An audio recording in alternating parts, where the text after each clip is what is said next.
Welcome back to the Law of Attraction Tribe podcast. I'm your host, Stephanie Keith, and today we are going to dive into one of my favorite topics, which is science and quantum physics, but more specifically, precognition. So I love diving into the science behind things like manifesting. For me, doing this has really helped solidify my belief in our ability to create our reality when you start to understand the science behind it, but more importantly, how much we don't know that we think we know, but we're clueless about when it comes to science and anomalies and things that don't make sense, that can only be explained in spiritual terms. And there has been this split between science and spirituality or between science and consciousness. And it's like taking half of the equation away and still trying to get the answer. And finally, we are at a point in time where science and spirituality are starting to converge again. There are people leading the way, like Julia Mossbridge, that are doing different types of experiments on things like consciousness. And we're understanding more and more about spiritual abilities, spiritual gifts, things that don't necessarily make logical sense at this time, but are very real. And one of those things is precognition. So I came about this whole subject and decided to do this episode because we're at the 5-year anniversary of when I got my book deal. And this is something I've explained the story many times, so I'm not going to go through the whole story again, but I use it as an example because it's a very tangible thing that I manifested that you can't just explain because there wasn't really anything logical about it. It went against everything that anyone in the writing industry, publishing industry, authors had told me, but it happened. And so I like to use that as an example. And when I was thinking about it and looking back at when that all happened, I thought about when I was 30, the very first sign, or I guess what I believe was a precognitive event that happened that showed me that this was my path. So, on my 30th birthday, I know I've explained this too, so I'm not going to go through the whole story, but my 30th birthday was like the first layer of awakening. It was kind of like my dark night of the soul where I looked back at my 20s and realized that I had bought in to society's plan and I followed the plan to a T. I got a job in the corporate world with good benefits, good pay, and I was miserable. And more importantly, I looked at my life and thought, outside of this job title and outside of being a mom, what am I? What's my identity? What have I done? And I had no answer because I had pretty much given my life to this job. And outside of that role and the role of being a mom, like I didn't have any hobbies or interests or friends or passion projects. And I certainly didn't feel fulfilled. And I just kept asking myself over and over again, like, what is my purpose? What am I doing to leave my mark on the world? What legacy am I leaving? And it was a great wake up call because it helped me realize that I could not continue on this path for another 10 years, let alone another 30. And I made the decision that I was going to take the path less traveled. And as soon as I decided that in my mind, this this thought, this inner voice, whatever you want to call it, very clearly said, you are going to write a book, and this book is going to be the mark that you leave on the world. And, it's going to outlive you and help people long after you're gone. It was just like this instant thought. It was there and then it was gone. but it came with so much certainty, which made no logical sense at the time. I wasn't a writer. I didn't know anything about writing a book. What would I write a book on? I wasn't interesting. I was so average and mediocre. Why would people want to listen to me? All of those thoughts were there. It wasn't like I had ever given a thought to, like, oh, I want to write a book, or even what I would write a book on. But I just had this inner knowing that it would happen. And it was the weirdest thing because it was so certain, so strong. And I had that experience. Um, and I didn't even like jump into, okay, I have to write a book. What am I going to write a book on? Like I had the thought and then it went away and it didn't really come back until years later. And I think that that moment, that certainty was a precognitive event. So what got me thinking about that was the Telepathy Tapes podcast kind of like was a big catalyst to this whole thing. And I think that if you haven't listened to it, go listen to it, the entire thing, but keep an open mind because I was very skeptical when I first started. I kind of prejudged it, but by the end of it, it was clear as day that this is very real. And I just think everyone should listen to it. It has really been a catalyst for opening up this dialogue in the scientific community because after the telepathy tapes came out, it was so compelling that scientists replicated the studies and are finding that telepathy is absolutely real. It's happening with these children. In this case of the telepathy tapes, it's nonverbal children.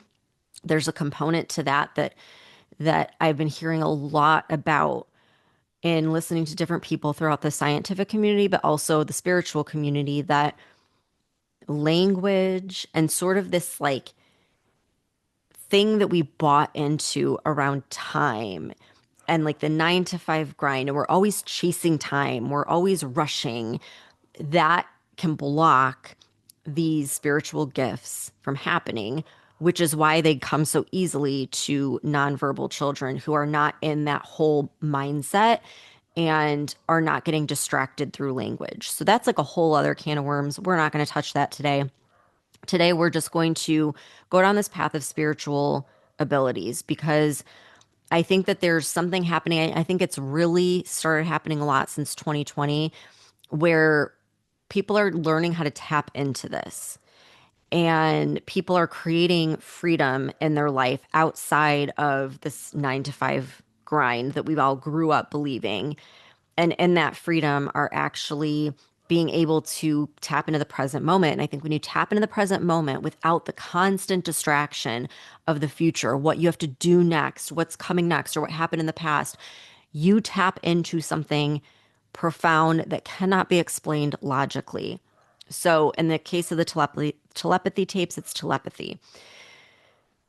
There's also precognition. And another thing I'm hearing in the spiritual, or I'm sorry, in the scientific community is we all grew up hearing about junk DNA, right? That most of our DNA, they don't even know what it's there for. It's not being used for anything. And they used to call it junk DNA. And now they're realizing it's not junk DNA. This could be the link to different things like telepathy that we have lost due to our modern society. We've like closed ourselves off to these spiritual gifts. And I think we're on the brink of something amazing where we're realizing that this isn't just a fluke. This is something that all of us have the ability to do.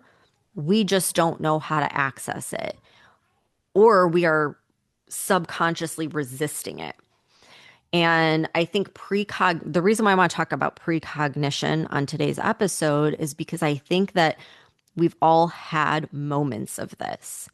And I'm going to give examples of moments in my life that I think were precognitive moments, and maybe that will jog the memory for you and open you up to the possibility that maybe there's a lot more going on than meets the eye. So before I get into all of that, what really fascinates me and has fascinated me ever since I was a kid and I first heard it was the whole idea that time is an illusion. Einstein said time was an illusion, and I never understood that, but it was like I knew it. Like I knew it, and I knew there was something profound there. It was like I was remembering something at a soul level, but couldn't quite put my finger on it. And it's just been in my mind my whole life. As a kid, I would be sitting in class. I was such a daydreamer. I never paid attention to what the teacher was saying, but I would look at the clock and I would count down the minutes till the bell would ring, and I would think about that saying that, time is nothing but an illusion. And I would think, but then why do I have to sit here and wait for like 40 minutes until the next class? And it's just this thing that's always been in the back of my head that I've been very, very curious about. And it really wasn't until I got into quantum physics that it really started making sense. And it's one of the things we talk a lot about in Quantum Catalyst. That was a big reason for making that program, is to open our minds to things that we were not taught, that go against everything we learned in conventional like science. And what's really cool is this is actually happening now in the scientific community. They're opening it back up to researching things like consciousness and time and spiritual abilities. So it's very cool. But with the whole time being an illusion, what works for me, what I found to be the best analogy to explain that is to think of a video game. So I think back to like when I was a kid and I played Mario Brothers.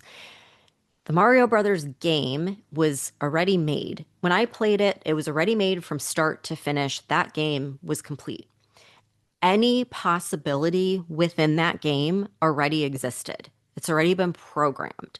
So all possibilities are contained and exist within this game, but it's all going to differ depending on the player. So I might be playing the game today. Someone else may have played that same level a year ago. Someone else may be playing the same level 10 years from now.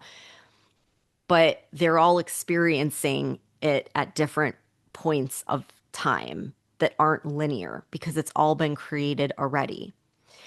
And with precognition and with time being an illusion, it's kind of like a game. Okay, like imagine everything, every event, every possibility for each event, all possibilities already all exist right now in this moment. You're just accessing it through linear time. But it's like a game where you might be accessing it, but then someone else is accessing it at a different time. Another player is accessing it at another time. So you could think of that even as being like parallel realities, but it all already exists. If the gaming analogy is hard, think of a Netflix movie. Okay. The Netflix actors, they already made the movie. The movie's done from start to finish. But I could watch it today. You could watch it tomorrow. Someone else could have watched it yesterday. But the movie's done. And you can watch that movie while simultaneously at the same exact time, there are thousands of other movies playing at the same exact time. Like this is just scratching the surface of what time really is that we just can't even fathom in the human experience. Okay, so that's like a whole rabbit hole to go down, but it's important for understanding what I want to talk about with precognition because we have this consciousness, right? Think of consciousness as like a web of energy. And we know this exists. Science has proved it. They have won the Nobel Prize on quantum entanglement. There is this web of energy that connects everyone and everything to it. Okay, we're all connected. So we're just going to call that the collective consciousness. We're all a piece of it, we're all a part of it. When we come into these human bodies, we have our own mind, right? We have the conscious mind, which is you being aware. And then there's the subconscious mind or the unconscious mind that you're not aware of, but that runs the show like 95% of the time. So I think that our subconscious mind is very tapped in to the collective consciousness, but we are unconsciously aware of it. Because if we were consciously aware of it, like we would be overwhelmed. And so there's this like split, okay? That like think of like a split personality. This subconscious part that's tapped into consciousness, I think can weave back and forth in time. Time doesn't exist. If you listen to a few episodes back, I had Teresa Chung on the podcast. She is famous for studying dreams. And she actually works with the other woman I'm going to talk about in this episode about precognition.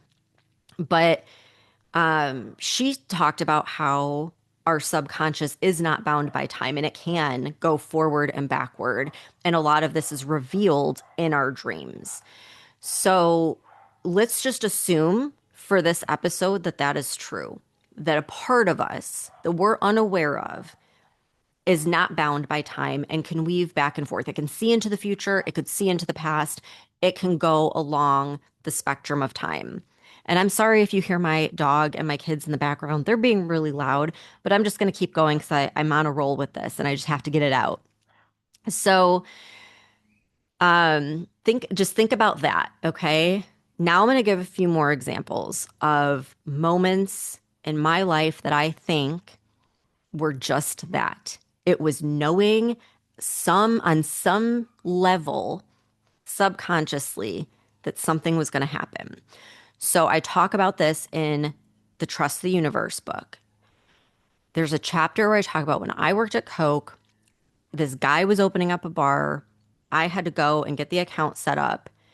And I walked in there and I immediately knew, just like I knew I would write a book someday, that knowing with complete certainty that I needed to get out of there immediately, that something horrible was going to happen. And I still have trouble saying it out loud, but it was this knowing that if I don't leave right now, I'm not going to leave. That certainty. And it didn't make logical sense at all because the guy said nothing. He didn't do anything. Like there was nothing logical to tell me that I was in a dangerous situation. I just knew. And sure, you can say that there's these like subtle cues, maybe his posture or, like, and yeah, I've had that before, but it was different. It was not like, oh, I don't know, something feels off. This was like, you need to leave now or you're not going to be able to leave. Like it was like clear as day, certainty. And looking back at it, I can only think that this was some type of precognition. Like some part of my consciousness already saw what was going to happen and was warning me. Kind of like when you're in a video game, right? And you get to a certain level and like you keep dying and like you can't get past that level, but you keep going back and trying and you're learning. Like maybe that's what's happening. Maybe that's why we get deja vu. Maybe we're redoing that moment for a reason. Maybe that's a reset point. But I don't think it's out of the realm of possibility. And hopefully by the end of the episode, because I'm going to give you the science behind it, you'll see that like this isn't science fiction anymore. This is very real. And I'm sure you can look back at moments in your life where you've had that same feeling and you can call it a gut feeling. My dad called it a sixth sense, or your intuition, an intuitive hit. But what if it's more than that? What if that is a part of you that had that glimpse into the future and is trying to warn you, to steer you on a different path. It's like a fork in the road. So another one, and this is more of a positive one because it can go good and bad. I think the bad though is more of like it hits you harder, like beware kind of thing than the good one. But one of the good ones was when I first met my husband, hadn't even talked to him yet, didn't say a word, knew nothing about him. But again, it was like this certainty, like this is the guy you're going to marry. And it was such a split second that it didn't, like, it really didn't make sense. It wasn't like I was longing for him or I was like, oh my gosh, like I have to marry this guy. It was just this, like, yeah, that this is the one. This is the one you're going to marry. Like, just the certainty. And I really kind of ignored it. Like, I didn't really give it much thought because it was so crazy. It just didn't make sense. But I just knew. And it's like maybe a part of me just knew. Like, yeah, this is the path because it all exists already. And there's a part of my consciousness that can weave back and forth and just knew. Another example was we were in a really bad car accident and Alexis, my daughter, like knew ahead of time. Like she did not want to get in the car and it was so out of character for her. And I should have listened, but I didn't because it was my birthday and like we had plans. So we went anyways. And but she was fighting it. Like she did not want to go. And as soon as it happened, she was like, I told you, I told you, I told you something was going to happen. She knew. So I think that we all have those moments that you can't really explain. It's outside of logic and reason, and we don't fully understand it, but that we are kind of getting some sort of glimpse either to warn us or just that feeling of deja vu because it's already like we've already lived it. We're just our perception is processing it right now. And I know that's so hard to wrap our minds around, but it's very true. And I think there's a very good reason why we have this separation and why we can't all the time be consciously aware of what's to come. Because just imagine how distracted you would be. Imagine like if you knew when you were going to die, like you would be so distracted and so focused on it that you might like manifest it faster. This is actually one of the things. So they used to, if there was a terminal patient, doctors used to give a time frame. And we've all heard that, right? Like, yeah, they gave me 6 months to live. But they don't do that anymore. I just found that out recently that they don't do that, or at least most doctors don't. I don't know, maybe there are some that do, but I heard that most don't. And that the reason they don't is because they found no benefit to that, because they would tell people and then it's like that's all they could focus on. And it could actually, have a negative impact, and make you kind of like sort of give up.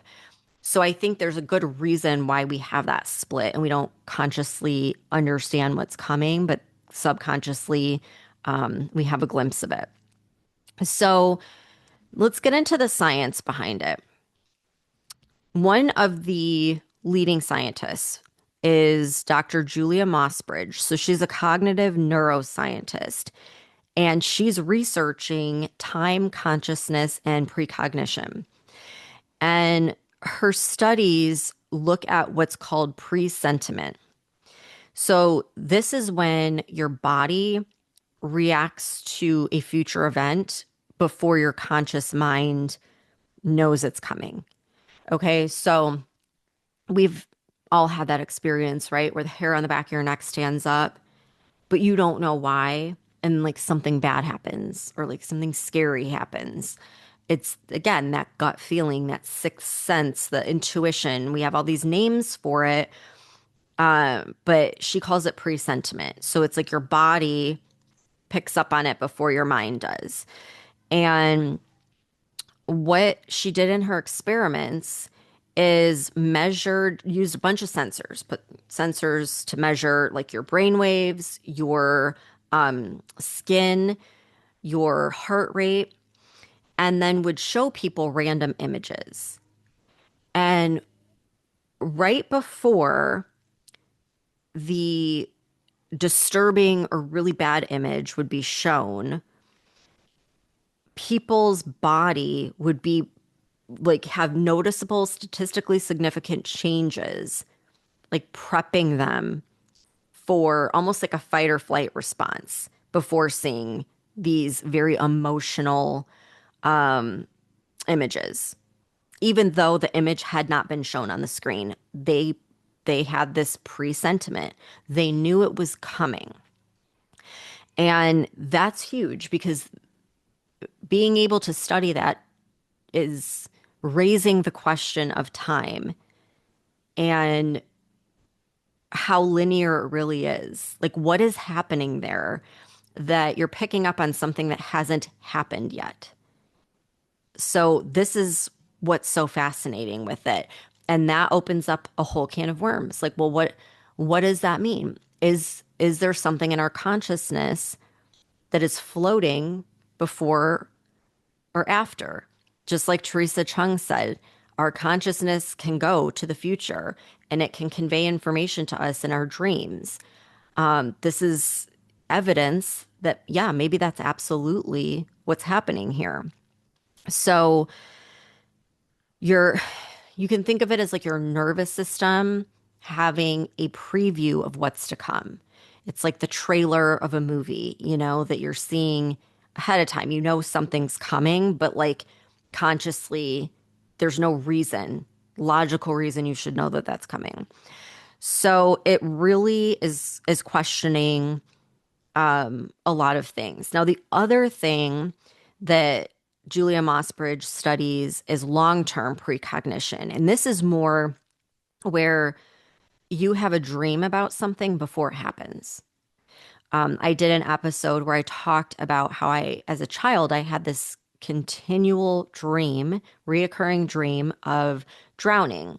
And it was very specific. I was laying face up in this like pool of water that was shallow, shallow enough to where there were people standing around looking down at me. And then that happened in high school. And freaked my mom out, but it's like, what was that? I I had a dream about it for years before it happened. I interviewed Jessica Buchanan on the podcast. She was the woman who was held captive by pirates. And she had a dream the night before it happened. She dreamt exactly what would take place. And she ignored it. She did tell her boss about it, and they ignored it, had her go on this, and it played out just like her dream.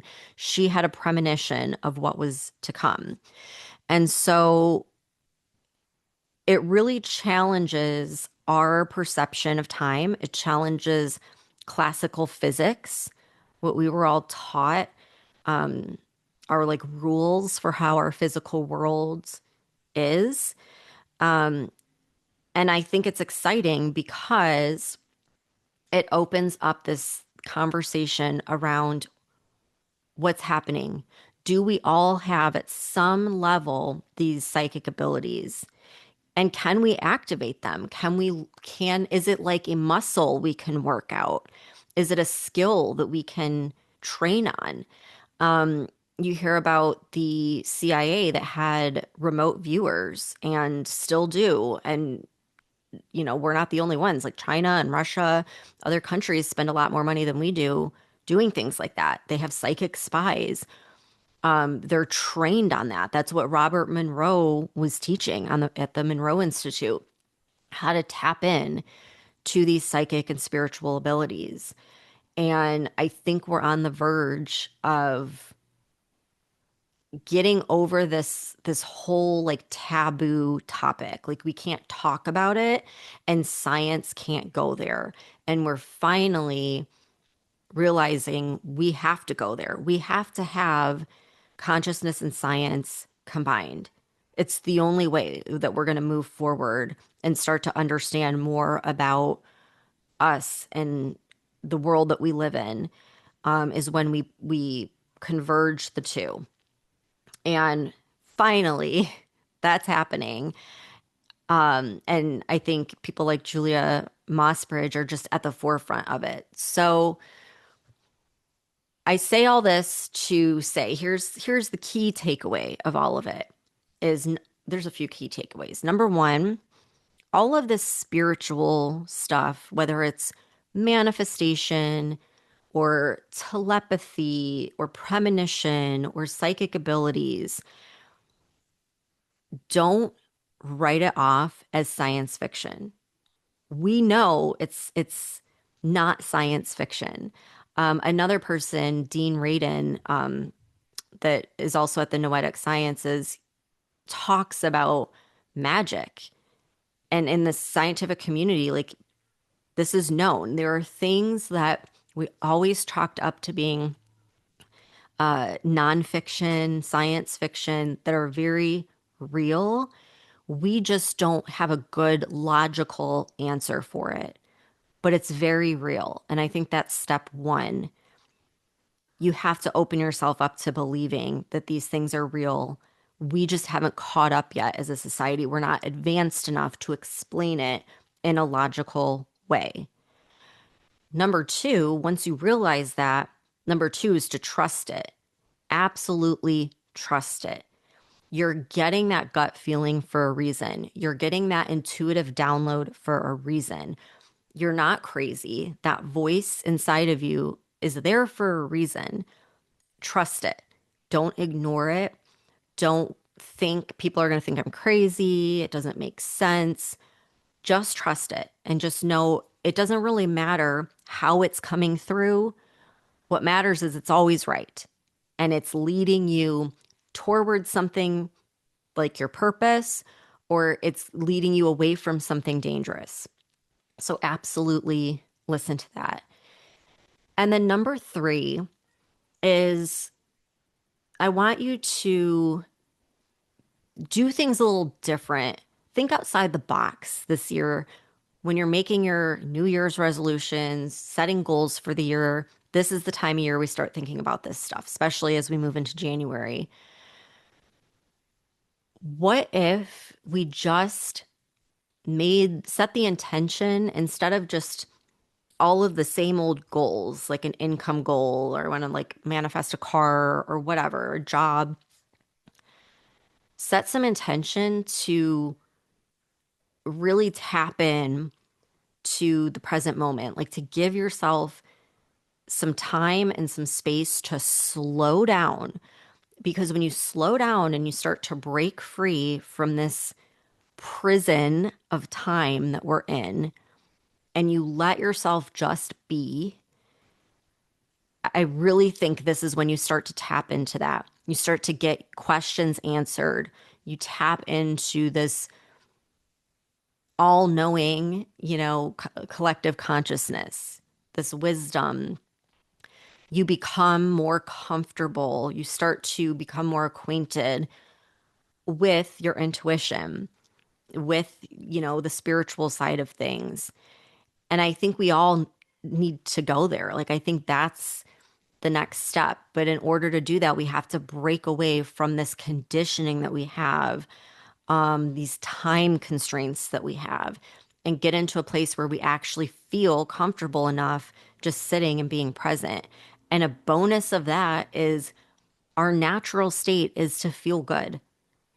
It's why everyone that meditates, they've done so many studies on it. Not only does it improve your mood and help with depression and anxiety, but it also helps like every area of your body because our natural state is in balance and harmony.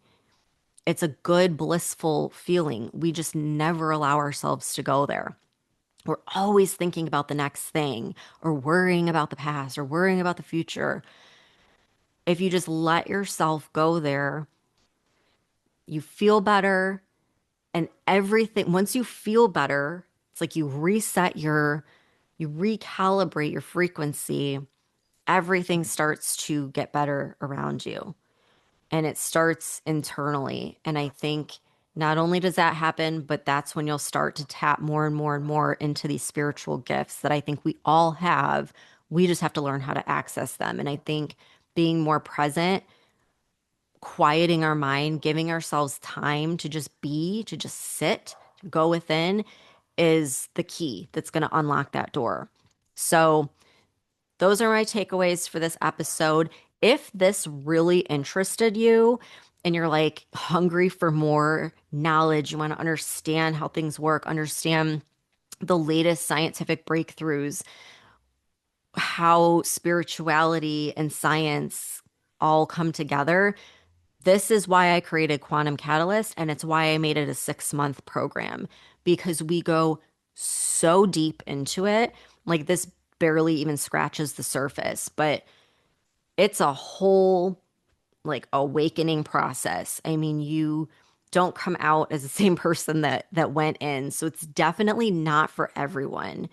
Um, but if you feel very, awakened by this episode, like you're hungry for knowledge, you're like, man, I want to understand more, something within you just is resonating with this, then check out Quantum Catalyst because I'm going to open the doors in January for the next round. Um, I will put together the waitlist link and put it in the show notes. I'll also put it on my website, lawofattractiontribe.com. So if you are interested, get on the wait list, and then that way you'll get the updates, like when it's going to happen and like all the details. But again, it's not for everyone. You'll know if it's for you. You'll get that feeling again. You'll get that intuitive hit if it's for you. So, sit with that. I hope it resonated. And if it didn't, maybe someday it will. I think everyone will have a different time where these things, the dots start connecting. But hopefully that made sense and I didn't ramble too much. Um, and yeah, let me know. Reach out. Let me know if you want more episodes on things like this. And I'll see you in the next episode.